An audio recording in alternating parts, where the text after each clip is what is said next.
Hola, soy Julia López Dabat y voy a leer un capítulo escrito por María de los Ángeles Mena para el libro Maestras Argentinas.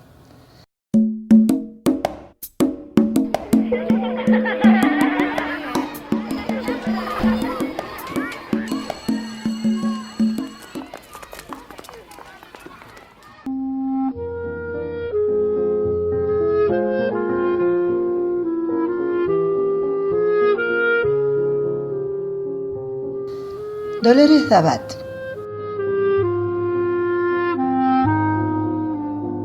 ¿Qué hay de nuevo? Escribió Elsie Rockwell. Hay transformaciones, por un lado, que reproducen las relaciones de poder o destruyen tramas de la organización civil.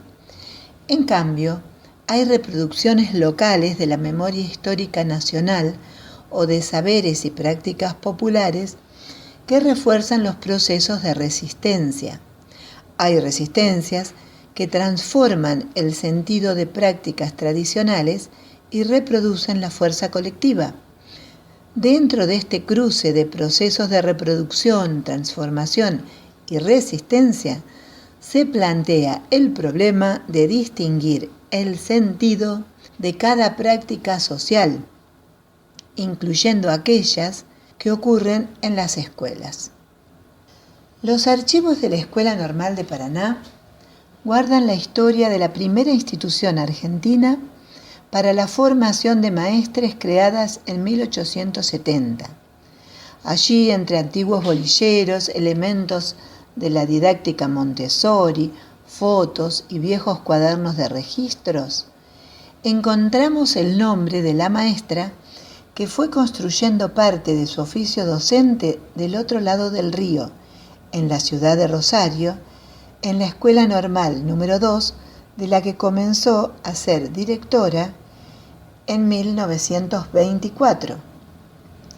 En el cruce de fuentes que el siglo XXI permite, están los estudios recientes sobre las corrientes educativas que atravesaban la época en que Dolores Dabat fue docente, memorias de las instituciones donde trabajó y los antiguos y cuidados documentos de archivo a los que pudimos tener acceso.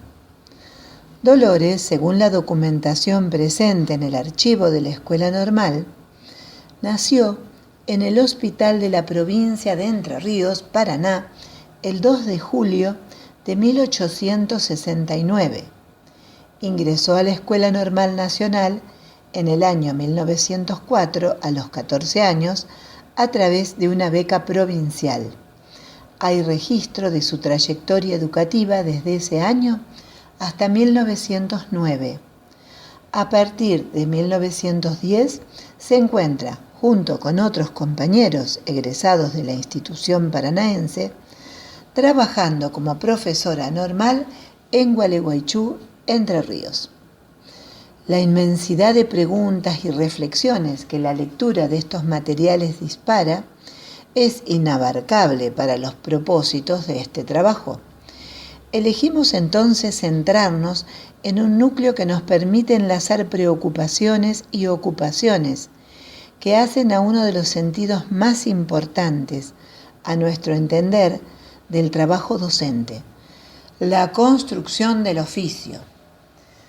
De esa construcción nos interesan puntualmente tres dimensiones para dejar planteadas.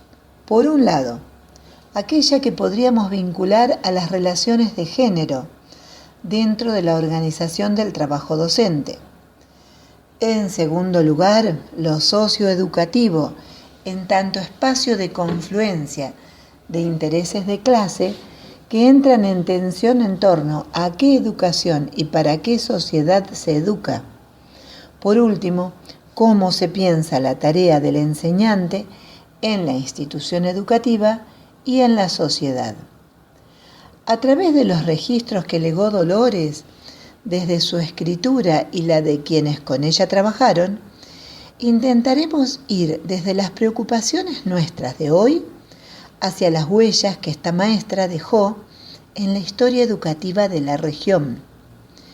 en un viaje donde tiempos y espacios se cruzan y nos muestran cómo perduran y adquieren sentidos diferentes a partir de reconocer los hilos que entramaron historias compartidas y a la vez singulares en las cotidianeidades educativas de cada momento histórico.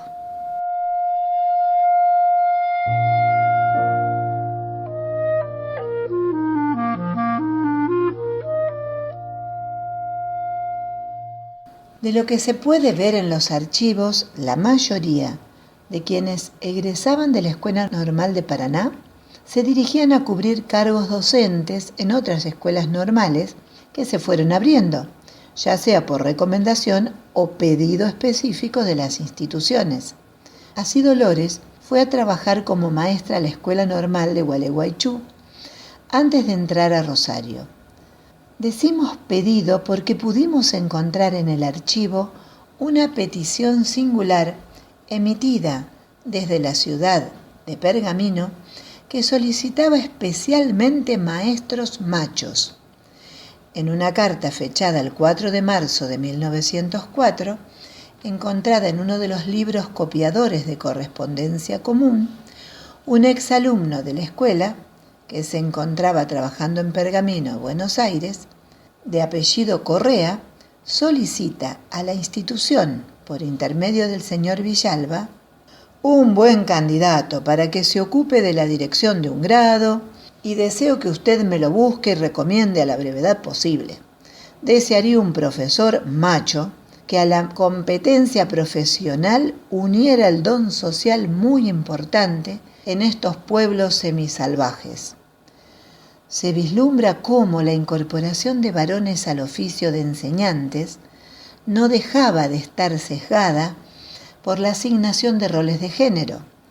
Los documentos dejan entrever que la docencia era una actividad considerada más propicia para las mujeres, aunque para algunos espacios o funciones se creían mejores los varones, sobre todo en ese momento histórico en lo que se buscaba es la titulación de quienes llevaban adelante la tarea docente. En ese contexto, Dolores, de la mano del doctor Herrera, director de la Escuela Normal número 2 desde su creación en 1910, quien había sido profesor de la Escuela Normal de Paraná, se abrió camino en la docencia en un mundo que, si bien asignaba como natural ese campo a las mujeres, en los puestos de dirección, supervisión y gestión, la mayoría eran varones. Estudios de género en la formación docente son una deuda pendiente. ¿Sobre qué supuestos se basaría la selección de varones o mujeres para ejercer el trabajo docente? ¿Qué vinculaciones tiene esto con los distintos niveles del sistema educativo? ¿Qué relaciones se establecen con el estudiantado? ¿Qué hilos de continuidad y ruptura es posible aún asir hoy hacia ayer? ¿Qué persiste y qué supuestos sostienen esa persistencia?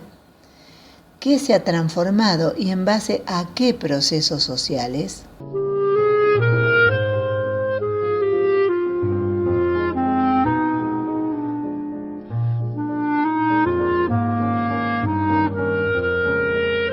Otra discusión de la época que atravesó los haceres de Dolores en la escuela bajo su dirección y las tensiones que tuvo que transitar, se vinculaba al tipo de formación que las instituciones educativas debían impartir. La preocupación por organizar la sociedad venía ocupando la agenda de funcionarios, diputados, dirigentes en general. Las primeras décadas del siglo XX fueron prolíferas en cuanto a tensiones sociales y conflictos de clase, así como en la búsqueda de respuestas a las mismas a través de propuestas educativas. El nudo de ese entramado estaba constituido por dos hebras que se tornaban, por momentos, opuestas y excluyentes, y en otros complementarias.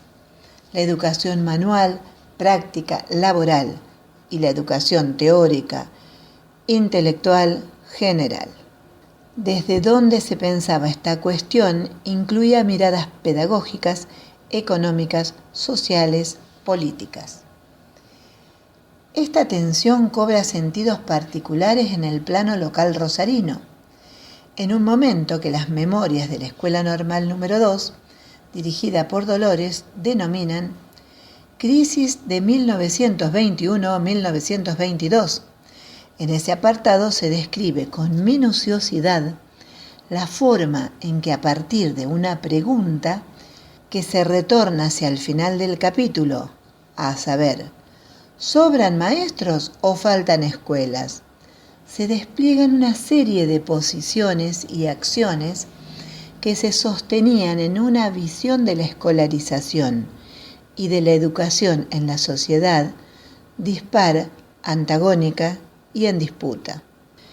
La pregunta surge y en torno a ella las posiciones se polarizaron en la institución a partir del nombramiento de un director que promovió la transformación de la escuela normal en liceo, con una orientación en la formación hacia la demanda de la vida económica de la ciudad, centrada fundamentalmente en el comercio. El punto más álgido de la disputa encontró a Dolores tomando una clara y contundente posición en relación a la formación que debía darse en la escuela normal. Alrededor de ella o con ella como catalizador, se potenciaron y dejaron huella en la lucha movimientos de estudiantes, de madres-padres y de docentes que asumieron como bandera la formación docente, como específica de esa escuela. El argumento para defender esa línea formativa era si sobraban maestros, era porque faltaban escuelas, no analfabetos. El conflicto alcanzó dimensiones extraordinarias, con presencia en los medios de comunicación y pedido de intervención de la institución por parte de las autoridades, hecho frente al cual Dolores ofreció retirarse de sus cargos para dar lugar a la investigación. La comisión de padres llegó a pedir una audiencia con el presidente Irigoyen, comprometiéndolo en la preservación de la escuela normal como formadora de maestras. Es muy interesante adentrarse en los detalles de cómo se organizó la tradicionalmente llamada comunidad educativa para defender la institución y los sentidos de su existencia.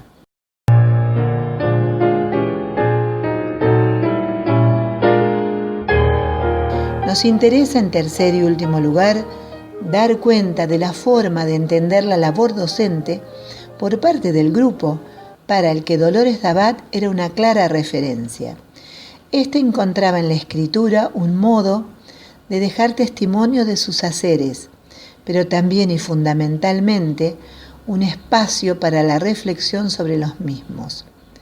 Se entiende así la necesidad de trabajar en la producción de una publicación de la escuela, la revista Kid Novi y anexos a ella, así como otras tantas acciones tales como la creación del teatro infantil, los cursos vespertinos, la organización de múltiples actividades de interés social y la puesta en marcha de la escuela al aire libre, entre otras.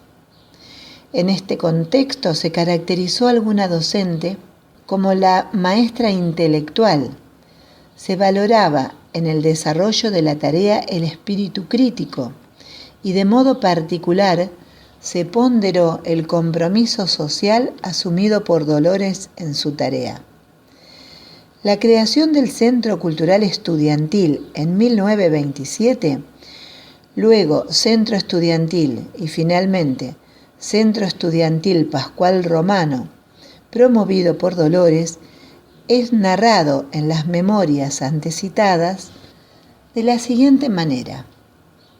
El cauce labrado por la señorita Dolores Dabat vio crecer el caudal de inquietudes desde aquí, en 1925, en que apenas un hilillo sinuoso revelaba la presencia del caudal. y este rasgo tan humano se acentúa con el correr del tiempo, con la creación de un fondo de reserva y asistencia social destinado a ayudar a las niñas pobres o enfermas, sean o no socias del centro, y la nobleza de la actitud va más lejos aún. Solo la señorita Dabat y la secretaria del centro conocen a la beneficiada. No se lesiona la personalidad y todas las niñas son realmente compañeras.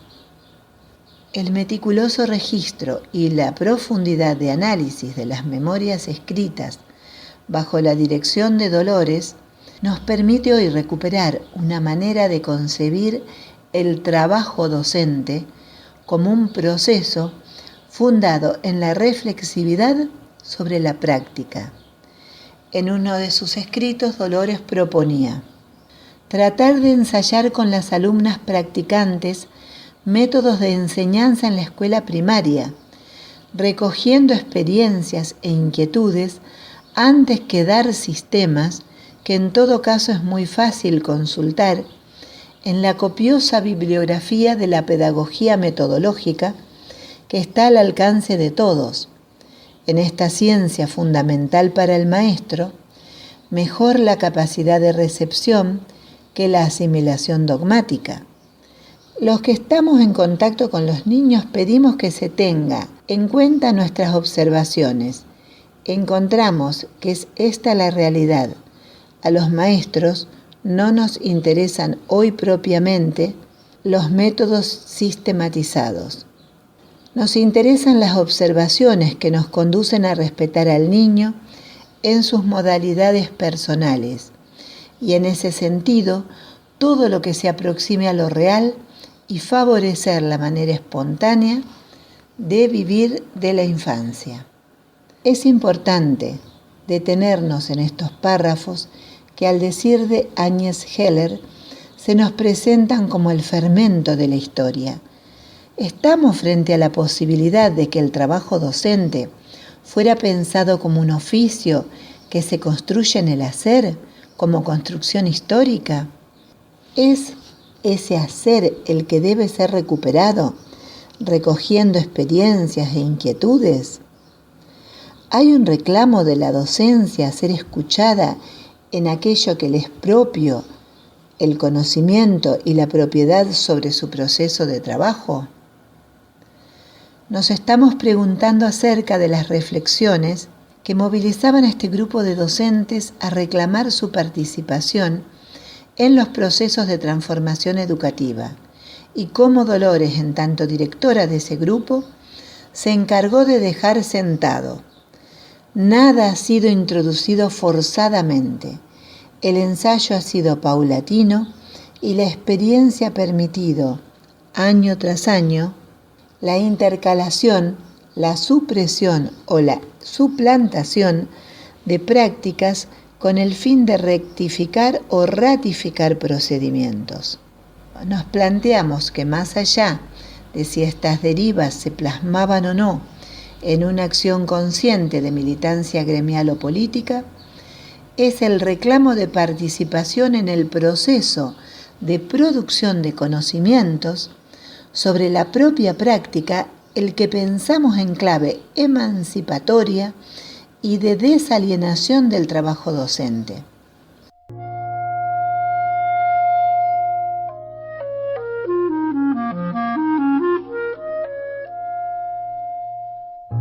También las relaciones entre la pedagogía y el método de enseñanza y su fuerte vinculación con la concepción de las infancias fue otra concepción de las preocupaciones en las que se centró Dolores y su equipo. Así lo relata Dolores. Esto invitó a que reviéramos valores educativos dentro de la casa y comprendiéramos que el problema del niño estaba un tanto alejado de nuestras preocupaciones escolares. Dentro de una escuela que formaba maestras, nuestra pedagogía resultaba ser la pedagogía de la enseñanza. La enseñanza es solo una de las formas en que el maestro debe aproximarse al niño. La otra, la más amplia, la que nace del derecho natural de la infancia a ser comprendida y dirigida, en la que se fundan las leyes biológicas, la que nacía con el nombre de paidología, esa escapaba a nuestra pedagogía, que era objeto de lecciones programadas y de práctica diaria. El niño, concebido en la integralidad de sus manifestaciones, quedaba reservado al hogar o estaba condenado a no ser auscultado nunca por nadie, y en todo caso quedaba vedado a la curiosidad del maestro, tal como la escuela elemental estaba organizada. Era menester interpretar más al niño, con lo cual era necesario correlativamente darle oportunidad que se manifestara. Sobre este punto se asentaba el problema de la reforma pedagógica.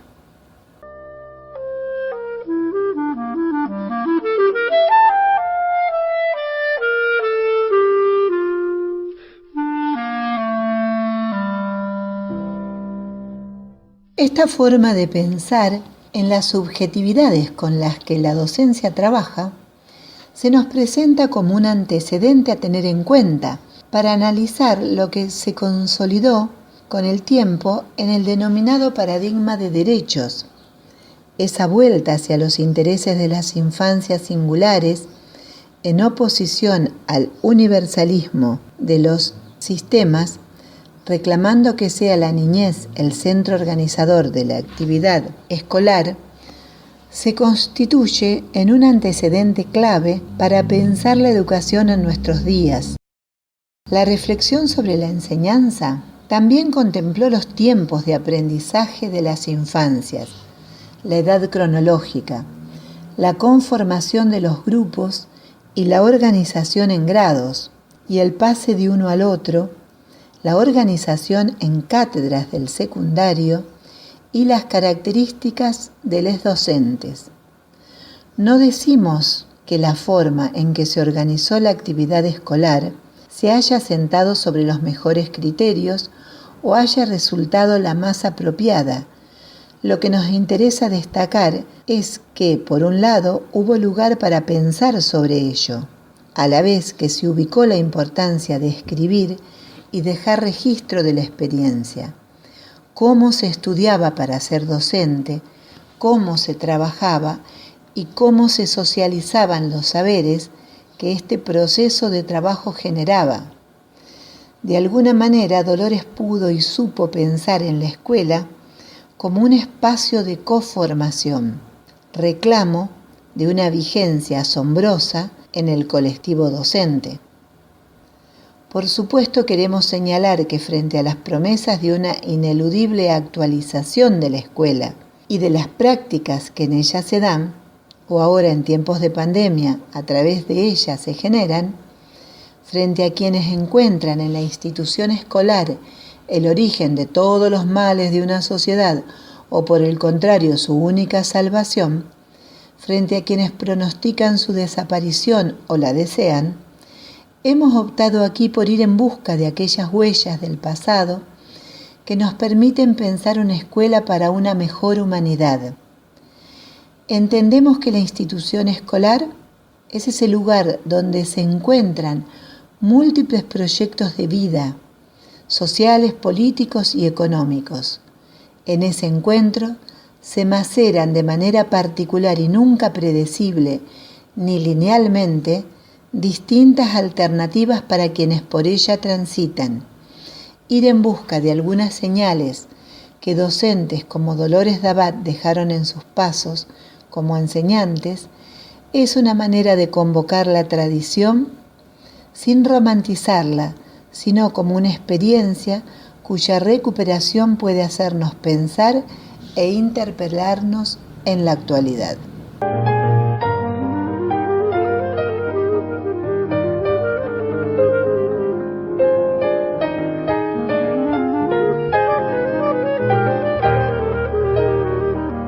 Este capítulo fue escrito por María de los Ángeles Mena, licenciada en Antropología de la Universidad Nacional de Rosario y profesora de enseñanza primaria. Es docente del Profesorado Universitario de Educación Especial e integrante del Departamento de Pedagogía Universitaria, Programa Autoevaluación y Cambio Curricular, y de los equipos socioeducativos del Ministerio de Educación de Santa Fe. Es miembro del Centro de Estudios Antropológicos en Contextos Urbanos, codirectora del Proyecto de Investigación Políticas Públicas y Cotidianidad Social, análisis de experiencias formativas intergeneracionales en contextos urbanos y rurales. Tiene varias obras publicadas. La autora agradece a la Escuela Normal de Paraná, a la Facultad de Humanidades y Artes de UADER, a la profesora María Elena Soñesi, a las trabajadoras del archivo de la Escuela Normal de Paraná, especialmente Verónica Piedrabuena, por el acceso a los documentos que orientaron este texto.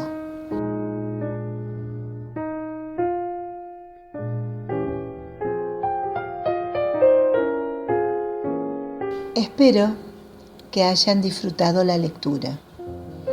Yo soy Julia López Dabat. Soy sobrina nieta de Dolores Dabat. No conocí a Lola. Ella murió muchos años antes de mi nacimiento.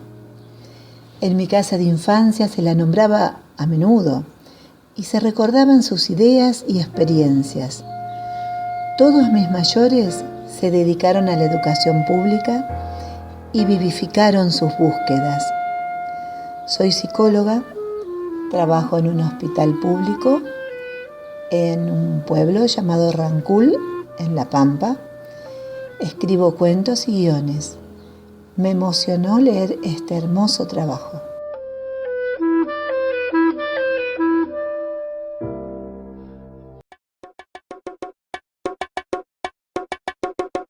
Maestras Argentinas, entre mandatos y transgresiones, reúne en un centenar de capítulos las trayectorias de maestras de todo el territorio nacional y de todas las épocas. El ámbito educativo pone en tensión los mandatos establecidos y las motivaciones propias de cada educadora, lo que confiere un particular dinamismo y riqueza a estas historias de vida. Algunas maestras fueron obedientes reproductoras del mandato estatal. Otras eligieron rumbos críticos, problematizaron la tarea docente, abrevaron en teorías renovadoras, bregaron por la inclusión, desarrollaron experiencias de educación no formal, cargaron sobre sus espaldas las escuelas rurales, eligieron alfabetizar en villas y en contextos de encierro, o fueron pioneras en la educación para personas con discapacidad. Muchas rechazaron el modelo patriarcal que las limitaba al hogar y el aula, ocupando nuevos espacios en el periodismo, la literatura, el arte, la universidad, el parlamento y otros. Están presentes también las maestras que lucharon por la educación pública, común, laica y gratuita, y aquellas que, asumiendo su condición de trabajadoras, impulsaron la organización sindical. Asimismo, las que soñaron con una sociedad más justa y se transformaron en militantes socialistas, anarquistas, comunistas, peronistas o radicales, así como en feministas, ecologistas y defensoras de los derechos humanos. Ya en el siglo XXI llegan por primera vez a las aulas maestras de los pueblos originarios y disidencias sexuales. Todas estas historias van tejiendo la trama de una historia desde abajo de la educación en nuestro país. Maestras Argentinas es un proyecto colectivo. A las más de 80 autoras y autores de los diferentes capítulos se suman numerosos intérpretes que a través de la narración oral hacen posible este audiolibro. Eduardo Mancini y Mariana Caballero fueron los compiladores y la edición es una producción conjunta del Centro Cultural La Toma, la Asociación Civil Inconsciente Colectivo y la Cooperativa de Pensamiento Margarito Tereré. Este material es de difusión libre.